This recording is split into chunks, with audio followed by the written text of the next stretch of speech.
For decades during the Cold War, the world lived under a silent and terrifying question. What would happen if nuclear war actually began? Two superpowers stood on opposite sides of the planet, the United States and the Soviet Union, each armed with thousands of nuclear weapons capable of destroying entire cities in minutes. The technology of war had advanced faster than diplomacy, and the balance between peace and catastrophe depended on one fragile concept: deterrence. But deterrence only works if your enemy believes one thing with absolute certainty: that even if they strike first, you will strike back. To guarantee that promise, the United States built one of the most powerful and secretive systems in military history: a network of underground nuclear missiles hidden across the American heartland. Silent, ready, waiting. These were the Minuteman intercontinental ballistic missiles, buried deep beneath reinforced concrete silos across the plains of the United States. These missiles could launch in minutes and travel across the globe at incredible speed. Their targets could be thousands of miles away, yet the response time would be measured in minutes. During the Cold War, the Minuteman system became one of the most critical pillars of American nuclear strategy. Because while aircraft carriers sailed the oceans and nuclear submarines disappeared beneath the waves, the Minuteman missiles waited quietly underground, forming the land-based backbone of the American nuclear deterrent. And their existence changed the entire logic of global warfare. To understand why, we need to go back to the earliest years of the Cold War, when nuclear weapons were still a new and terrifying reality. At the end of World War II, the United States possessed the only nuclear weapons on Earth. But that monopoly did not last long. In 1949, the Soviet Union successfully detonated its first atomic bomb, and the nuclear arms race began. Both superpowers quickly realized that nuclear weapons had transformed warfare forever. In the past, victory depended on armies, fleets, and industrial capacity. But nuclear weapons introduced a new and frightening possibility. A single strike could destroy entire cities, kill millions of people, and cripple a nation in minutes. The challenge quickly became clear. If one side launched a surprise attack and destroyed the other side's nuclear forces before they could respond, that nation might win the war instantly. This possibility became known as a first strike. Preventing that scenario became the central challenge of Cold War military planning. The solution developed by American strategists became known as the nuclear triad. Instead of relying on a single delivery system, the United States would maintain three different types of nuclear forces capable of responding to an attack. Strategic bombers could deliver nuclear weapons by air. Nuclear submarines could launch ballistic missiles from hidden positions in the ocean. And land-based missiles would remain ready to launch from fortified underground silos. Each leg of this triad served a critical purpose. Bombers were flexible and could be recalled if necessary. Submarines were extremely difficult to detect. But land-based missiles offered something unique: speed. An intercontinental ballistic missile could travel from North America to the Soviet Union in roughly 30 minutes. Once launched, it was nearly impossible to stop. But early missile systems had serious limitations. The first generation of American ICBMs required large amounts of preparation before launch. Fuel had to be loaded into the missile. Systems had to be checked, and the process could take hours. In the event of a surprise attack, those missiles might never launch in time. American engineers knew they needed something faster, something that could respond immediately, something that could remain ready at all times. The answer would become one of the most important technological achievements of the Cold War: a missile that could launch within minutes, a missile that could remain on alert for years, a missile that would become the backbone of American nuclear deterrence. Its name would be Minuteman. And once it entered service, it would quietly change the balance of power between the United States and the Soviet Union. But creating such a system required solving enormous engineering challenges, from missile propulsion and guidance systems to the construction of hundreds of hardened underground silos designed to survive the unthinkable. And as you'll see later in this story, the infrastructure built to support the Minuteman missiles will become one of the most secure and complex command systems ever created. Because once nuclear missiles are buried beneath your own country, you must ensure they can never be launched by mistake. Stay with this story, because what happened next would lead to creation of one of the most powerful strategic weapon systems ever deployed, a network of missiles that helped keep the Cold War frozen for decades. When the United States began designing the Minuteman missile in the late 1950s, the goal was not simply to build another weapon. The goal was to create a system so reliable, so fast, and so resilient that no enemy could ever believe they could destroy it before it launched. This idea became the foundation of what strategists called assured retaliation. If the Soviet Union ever attempted a surprise nuclear strike, hundreds of American missiles would still survive, ready to launch in response. But achieving that level of readiness required a technological breakthrough. Earlier intercontinental missiles, like the Atlas and Titan systems, relied on liquid fuel. These missiles required extensive preparation before launch. Fuel had to be pumped into the rocket, systems had to be stabilized, and the entire process could take a long time, far too long in a nuclear crisis. Engineers realized that the solution was solid fuel propulsion. Unlike liquid fuel, solid propellant could remain stable inside the missile for long periods of time. That meant the missile could remain fully fueled, fully armed, and ready to launch instantly. With solid fuel, the Minuteman could be launched in just a few minutes. It was a revolutionary improvement. The missile itself was a remarkable piece of engineering, standing more than 18 meters tall and weighing over 30 tons. The Minuteman was capable of traveling thousands of miles across the globe. Once launched, it would accelerate rapidly through the atmosphere, eventually reaching speeds of over 24,000 kilometers per hour.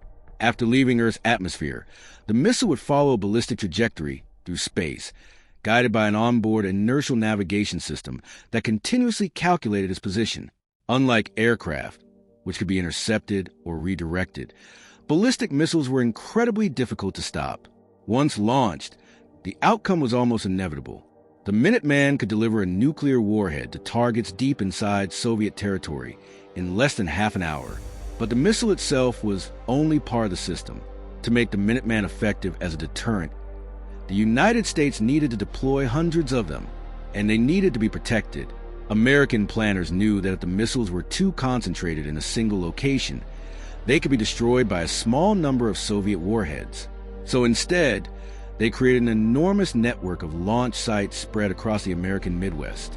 Fields, plains, and remote areas across states like Montana, North Dakota, South Dakota, Wyoming, and Nebraska became home to one of the most powerful weapon systems ever constructed.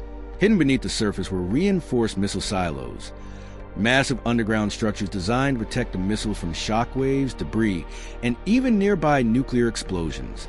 Each silo contained a single Minuteman missile, standing vertically inside a hardened launch tube. But these silos were not operated individually. Instead, they were organized into groups controlled by underground launch control centers. Deep beneath the ground, teams of missile officers worked inside heavily fortified bunkers surrounded by thick steel doors and reinforced concrete walls. These officers maintained constant watch over the missiles under their command, 24 hours a day, 7 days a week, for years at a time. Inside the control center, rows of consoles monitored the status of the missile network.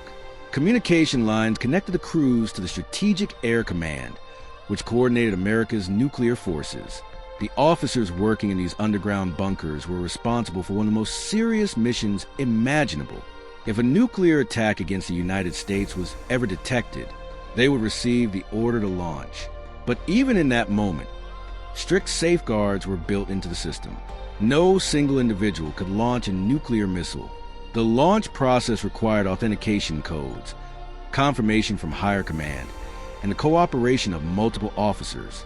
This was known as the two-person rule, designed to ensure that nuclear weapons could never be used by accident or without proper authorization. Only when every step of the process had been verified could the launch sequence begin. If that moment ever came, the missile would ignite instantly, blasting upward from its underground silo in a column of fire and smoke. Within seconds, it would disappear into the sky. Within minutes, it would leave the atmosphere.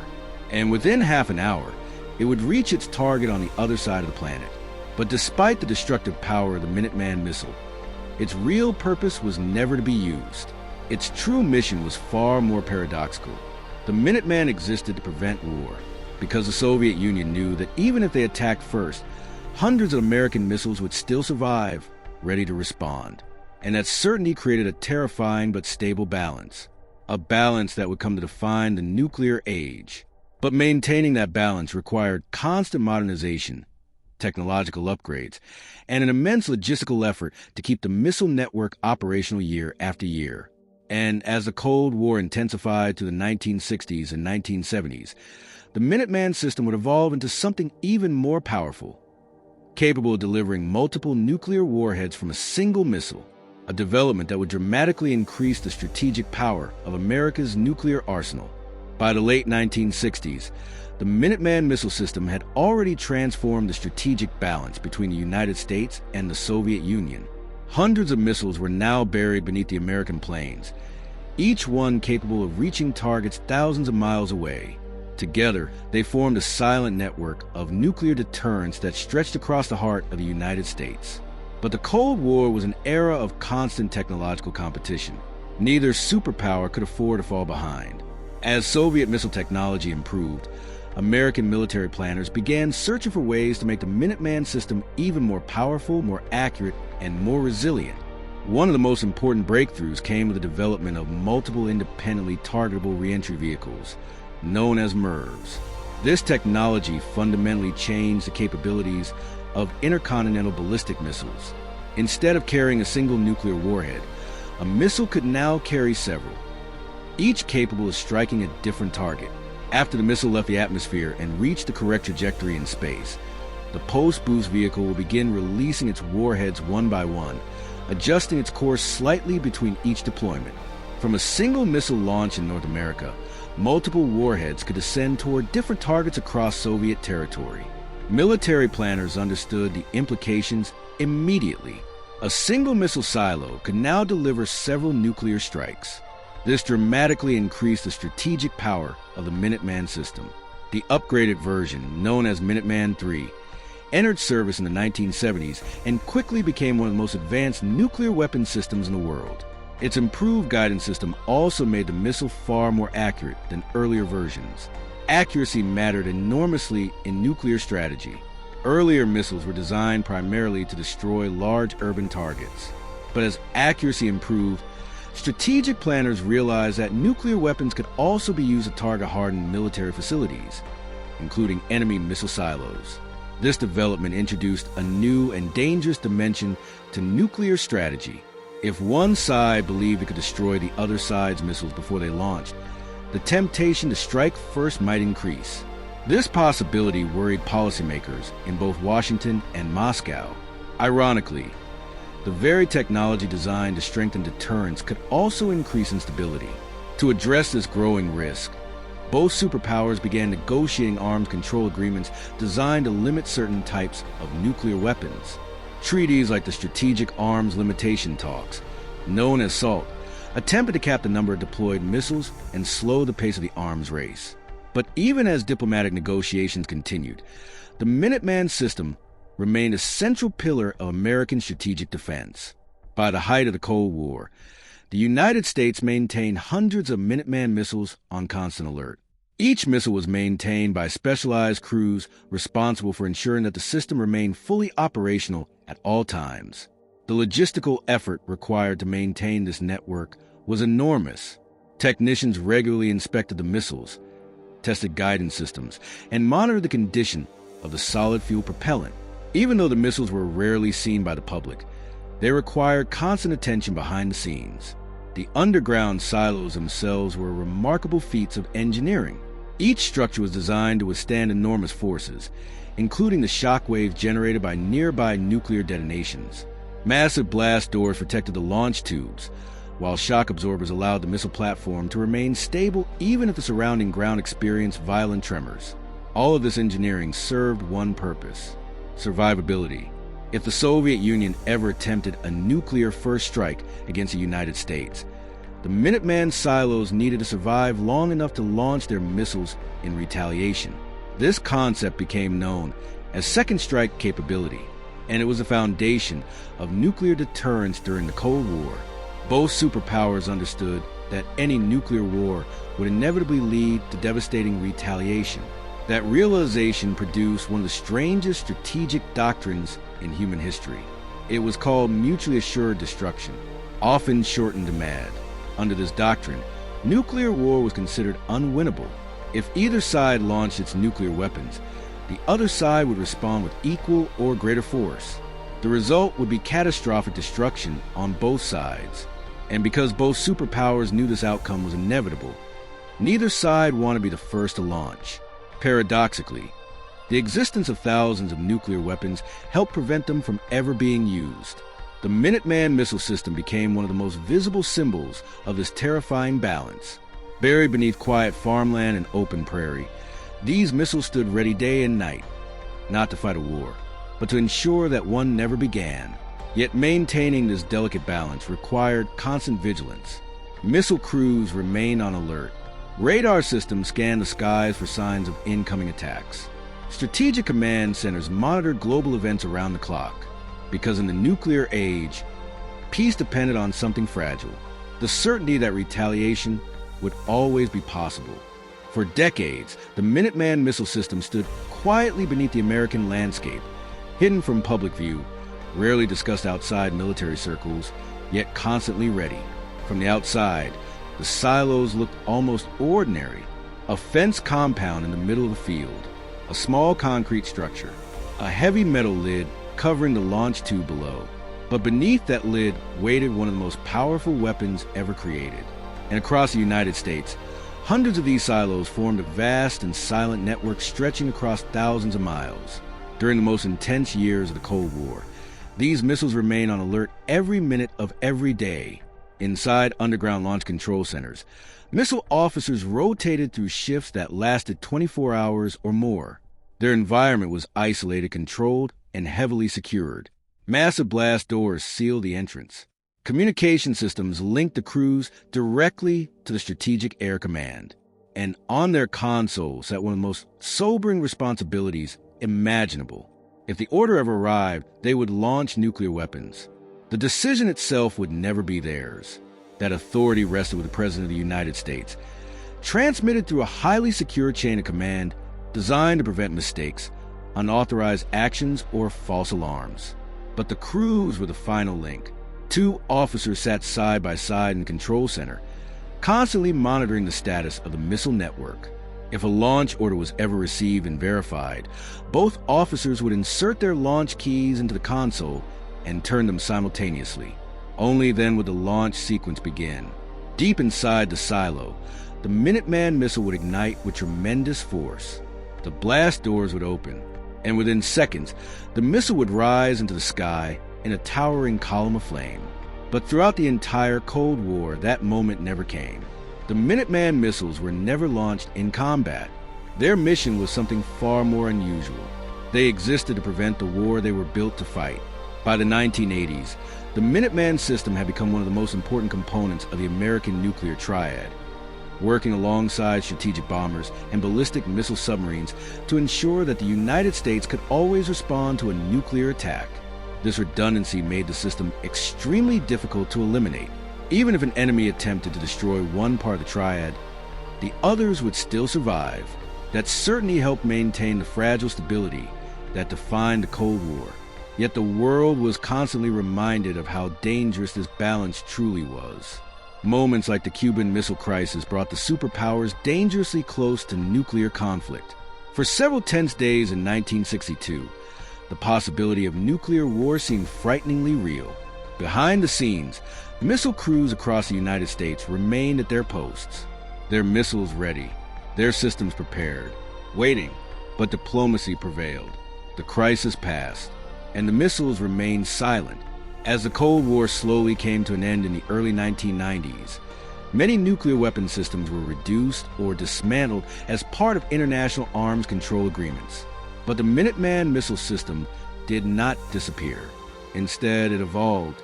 Upgraded guidance systems, improved security protocols, and modernization programs allowed the Minuteman III missiles to remain operational even decades after their original deployment. Today, these missiles still form a critical component of the United States nuclear deterrent.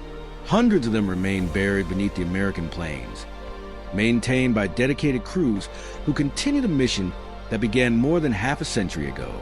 They remain ready not because war is expected, but because deterrence requires certainty. The logic that guided their creation still holds true. peace in the nuclear age depends on a simple and powerful principle: that no enemy can ever believe they could strike first and escape the consequences.